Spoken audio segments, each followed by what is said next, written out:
Radio पथे पाठशाला मु डाक्तर बलराम साहू आपण को समस्त को स्वागत करुच्ची। वर्तमान वर्षा ऋतु चली वर्षा ऋतु रे गाई गोरु मानकर गोटे बड़ समस्या देखा जाउची। अनेक गोपालक बंधु गोप्रेमी से माने जणाइछंती जे सेमानक गाई वर्षा रे तिंती तांकर स्वास्थ्य हानि घटुची, न्यूमोनिया होउची, ज्वर रे पीड़ित होउचंती। विशेषकर बाछुरी माने जेतिकी शरीरर तापमात्रा रहिबा कथा ताठू कम हो जाउची, एपरिकी मृताहतर खबर मध्य मिलुची।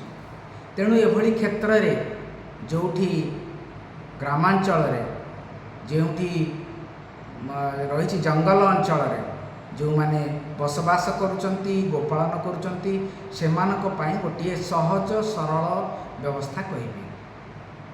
आपण 100 ml सोरिष तेल नियंतु, सेथिरे 4-5 कोला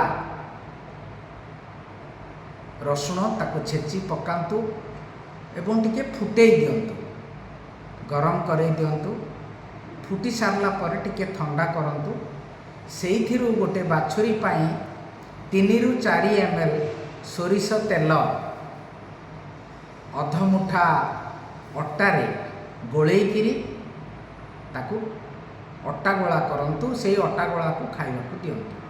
दिन को 2 थर दियंतु, सकाळे थरे पुणी संध्यारे थरे। थरकू 3 ml एई सोरिष तेल दियंतु। बड़ टिके हेइतिले 5 ml दियंतु। गाई गोरुंक पाई, बलद पाई, षंढ पाई 10-15 ml सोरिष तेल देई परिबे। मनरे कथा उठुची ए सोरिष तेल एथिरे अछि कोन? सोरिष तेल रे सिनेग्रेन बोली गोटे पदार्थ रही। सोरिष तेल, मस्टार्ड ऑयल, सिनेग्रेन पदार्थ जहाँ शरीर रक्त संचालन को वृद्धि कराए।